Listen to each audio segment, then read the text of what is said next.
behalf of Biz Talk Today TV and CrossCheck Media, welcome everyone to a very special, a very historic buy, hold, sell. I am your trader, Todd Schoenberger, and I am joined by my friend and co-host, Tobin Smith, out in sunny and scorching hot Scottsdale, Arizona. I'm just a little nervous, okay? I'm just a little nervous. I got to tell you, I will tell you what was scorching hot, and that's the stock market. Historic is the only word I could come up with for today. You saw the Dow up over to almost 3,000 points. We had the S&P up big, the NASDAQ up double digits. This was the heaviest traded day in Wall Street history. Over 30 billion shares were trading hands all day today. I got to say, today was a day to be at the New York Stock Exchange. But with us today, because we're going to break it all down for you, we have the CEO of VistaShares ETFs. He is joining us today right outside of Boston, Patti. Adam, welcome so much to Buy, Hold, Sell. It's great to be here, guys. That is some intro. I'm pumped. I'm glad you are. Adam, listen, he doesn't even use the microphone. He's actually, you're hearing him in Boston from New York. Absolutely. Adam, we got to go to you first. I mean, so much action. We were very demoralized this morning, and all of a sudden, just one True Social post came out and completely reversed course. Everyone was popping champagne. Rolls Royces all over Wall Street. I got to say, is this great optimism going to continue, at least until the rest of the week and maybe beyond? Oh, gosh. Yeah, it was a pretty exciting day. I mean, my gosh. I just wish I loaded the boat on buying when Trump told everyone to buy this morning. That would have been great. Well, that's the thing. Is that not insider trading? If the Come on. I'm a government official. I'm not going there. I don't know anything about that, but I wish I bought. Yeah, wink, wink. Yeah. So, I mean, look, I think we're going to have to get some more clarity as the days go on. Hopefully now there's a plan to start knocking out some trade agreements with some of these other countries that are supposedly coming to the table. And, hopefully there'll be a nice daily, loop of information coming out of good news. I mean, that's all I think we can hope for at this point to keep them. Well, Todd, I'm going to take the other side of that trade, shall we say. Okay. First off, if the bond market hadn't exploded this morning at 2 a.m., you got to look at sort of what happened here. First off, you had the crazy man talking about, I just try to forget his name, the other guy at the White House, talking about, we're going 50%, 100% tariffs, Peter Navarro, right? Navarro, yeah. Yeah.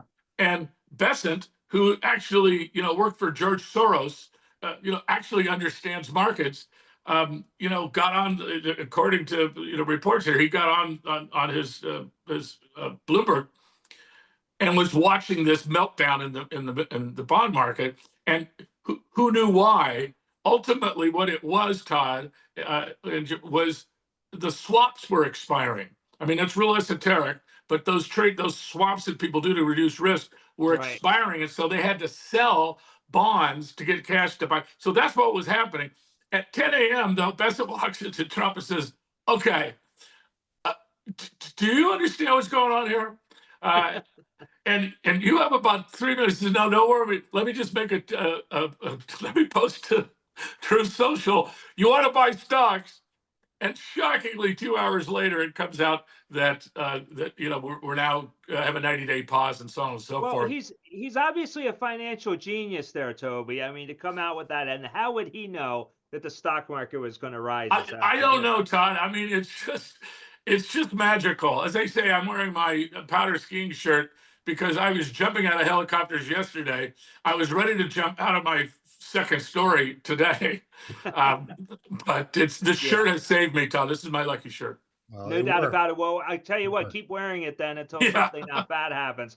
But how about that, Adam? Because we actually had, obviously the bond market was moving the needle inside the White House. I mean, that had to be it. It wasn't the stock market. You had China that came out. They gave us some negative news. They were going to come out and say, look, we'll raise you one. I mean, it's almost like these guys are playing poker. And so as a result, we had stocks down big today. Futures were big heading into the open.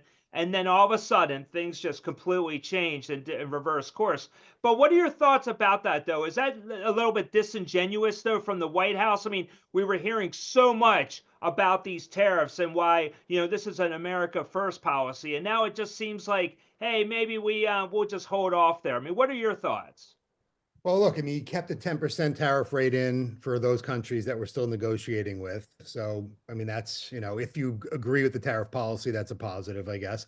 But again, I don't think we have that information yet. I think we need to see, which countries break, what their renegotiated deals look like and how that impacts our industry, because we just don't have that information. So I'm hoping that we're going to find out some more as the days go on and, get a deal with Japan, get a deal with South Korea and start knocking them out. And, if that all works out and we're isolating China, and maybe that's the strategy. I can't speak to that obviously, but that would be nice. It would be nice if that's the case. Well, you have an AI ETF, Adam, I know, and what was interesting, if you look at a scorecard which we have built that shows sort of the high beta stocks versus the low beta stocks. Of course, I was building a portfolio that I was going to send out to my subscribers and to my wealth management clients about why we're going to be looking at low beta stocks. And I literally 8 minutes before I hit the send button, bavoom. Yeah, well, yeah. So now, the funds you run, you have a selection, you have a portfolio, but are you going to change that portfolio at all? No, I mean, we're very different on the AI space. Most AI funds out there are, if you look under the hood, it's mostly the Mag 7, right? So Sure. those aren't AI companies. Those are the companies that are, putting a lot of the CapEx in to build out the infrastructure. In fact, Google just came in today and reaffirmed that their 75 billion in CapEx spending is remaining, which was really good news. So we focus on infrastructure. We have a patent pending process. We analyze the supply chain. We overlay the bill of materials on the AI infrastructure, focused on AI data centers and semiconductors. So we're identifying the picks and shovels around the world that are going into building out this infrastructure, because that's where the profits are. That's where the money is. All the CapEx that you hear about that's being spent all over the world, and that narrative has not changed. So despite all the volatility and everything that's been going on in the world, the AI is an arms race between all over the world with countries that need to jockey for position. So that infrastructure is where you want to be investing, in our opinion. And I can back that up 50 different ways.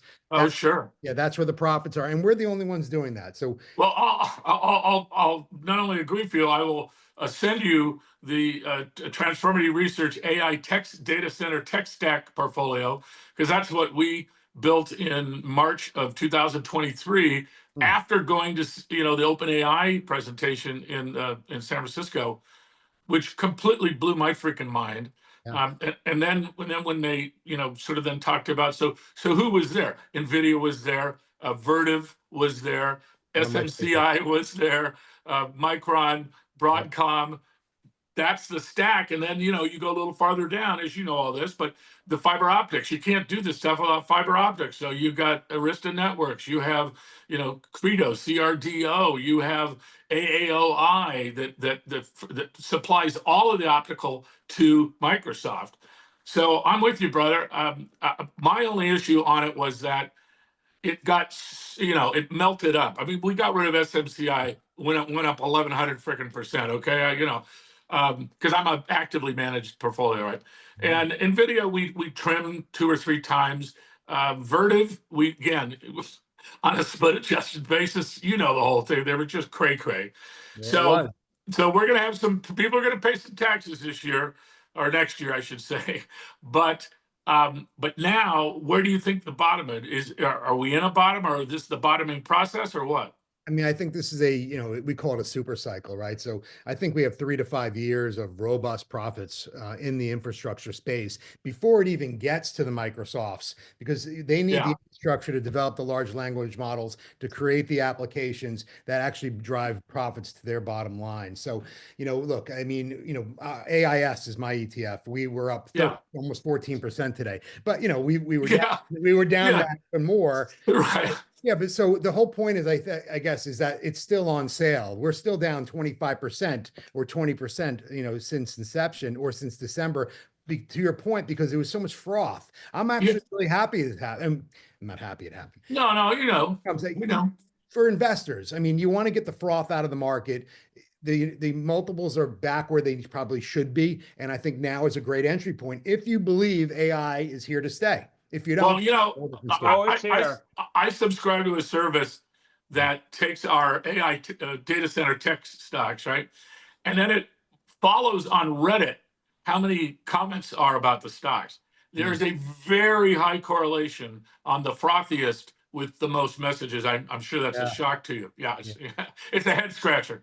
Yeah, exactly. It is. But look, and so we've got some of the froth out. So I think for investors, and we saw a little bit of that over the last couple of days. The volume is down significantly because of what's going on, but the volume that came in was buying. So I think there are some smart investors that were kind of cherry picking and coming in and saying, AI infrastructure is a good place to be. Let's add it to my portfolio and get some exposure. Yeah, Todd, I'm going to record a new little thing for us.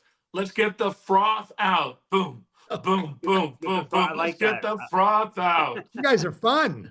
Yeah, we try to be. You know what I want to see though? I want to see an actual, and now I'm sure this is very easily doable, is an AI manager. Now, just like algo trading, but you set it up where there's zero human contact. It's completely AI, top to bottom. That I think is going to be revolutionary. Todd, I hate to break the news to you. You got one? We are a part of an AI trading group, and we have 16 algorithms that have been made on this whole transaction, both long and short.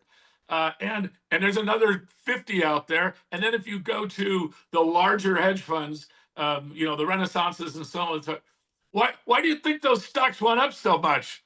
Because all the algos were like, they're all momentum based algos. Jay, they went up because they went up, and they didn't know, the algo didn't know what they were buying. It just happened to be they were buying all the AI data center stuff. But you're a little behind the times. I know Buffalo's I guess I am. I know it's cold this time of year, so I got it.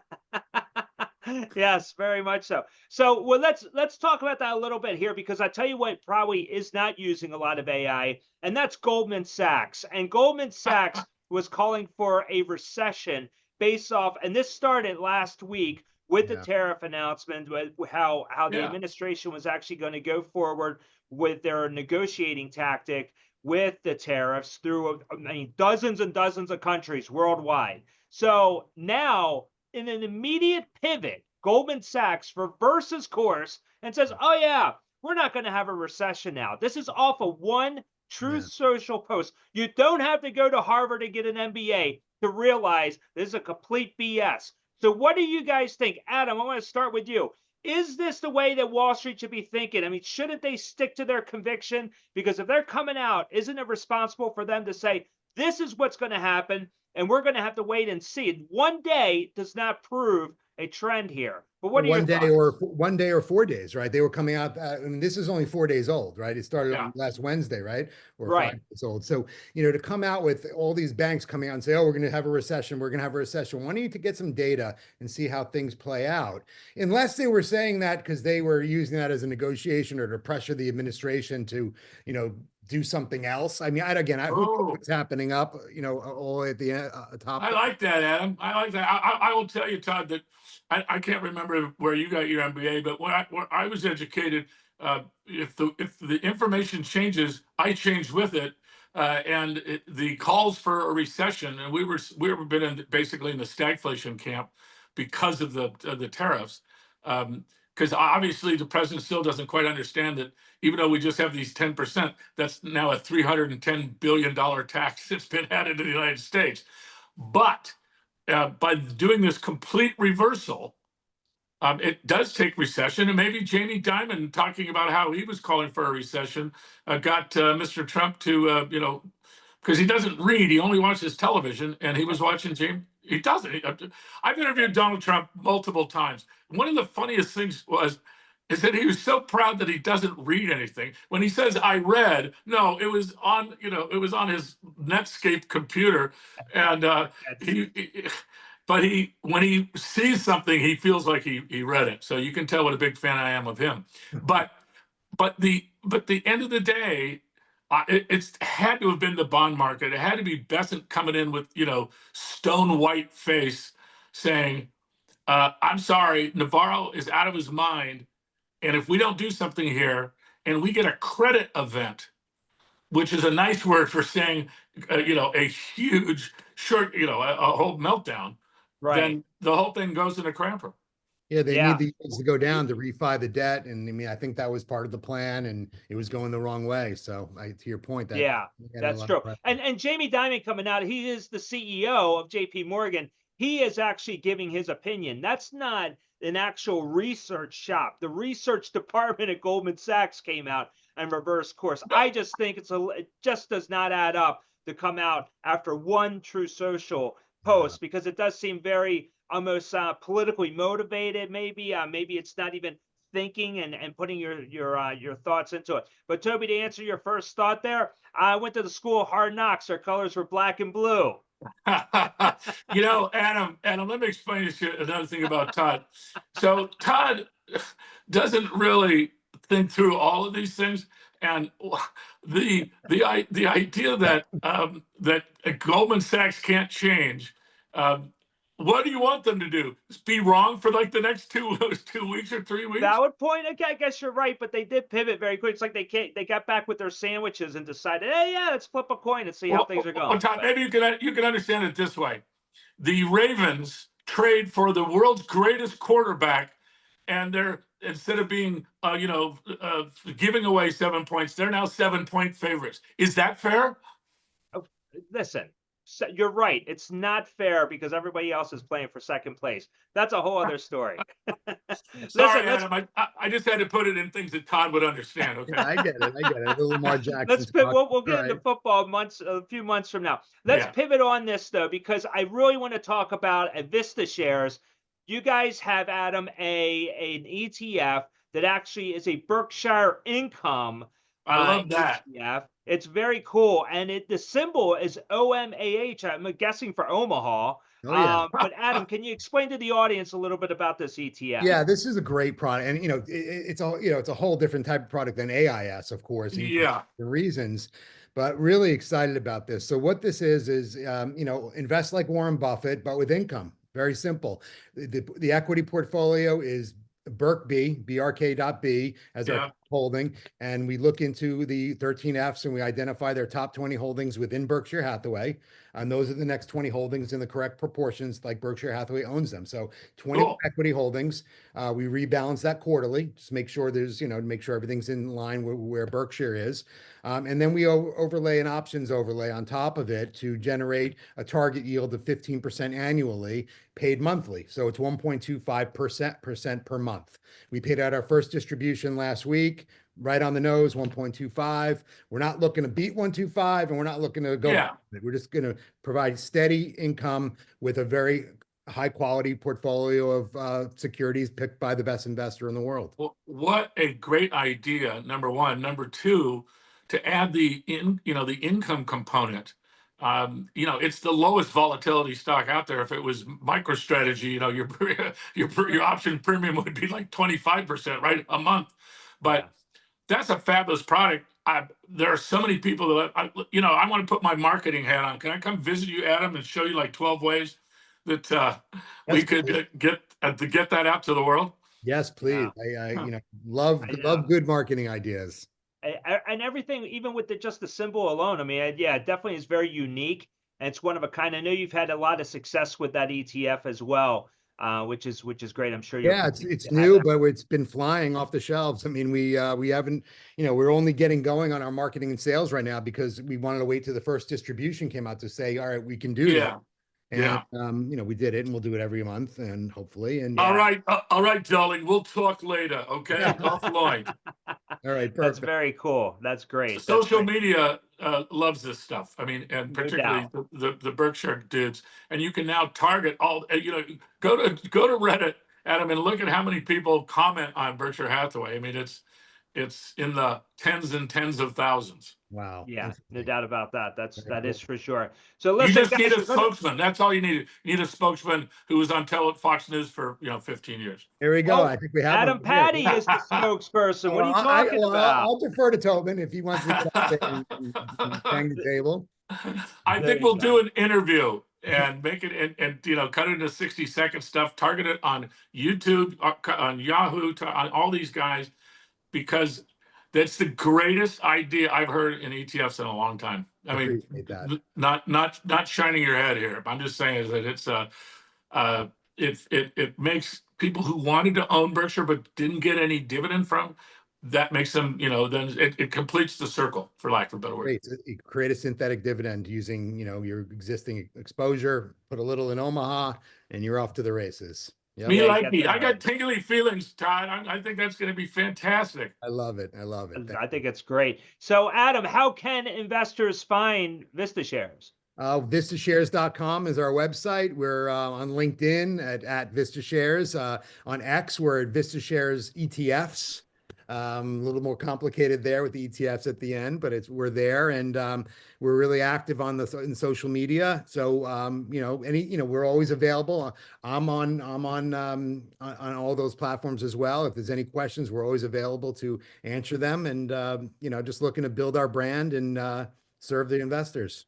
That's terrific. Well, we'll definitely have links to Yes. the social sites in our description for this show, and we encourage the audience to go check out VistaShares. Definitely a lot to read about, a lot of exciting stuff. So, guys, we're going to close it out there. So much more to get to. So many great things that are happening, especially in the markets. And next week, we have Katie Stockton with a one-on-one interview with Tobin Smith on his Money Mavericks program on tax day, April 15th. You will want to tune in for that.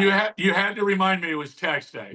It is tax day. And Katie and the rest of the crew over there at Fairlead, they've been promoting this episode. It's a lot to talk about, and I know Katie's looking forward to it. So that's going to be one for the history books, just like today in the markets. So listen, guys, that's going to be it for us. Adam, thank you so much for joining us on Buy, Hold, Sell. We cannot wait to have you back on again. Great to meet you, Adam. I love it. Thank you very much for the time. Absolutely. So on behalf of Adam Patti and Tobin Smith, I am Todd Schoenberger. Thank you once again for joining us on Buy, Hold, Sell. We'll catch you next time. Take care.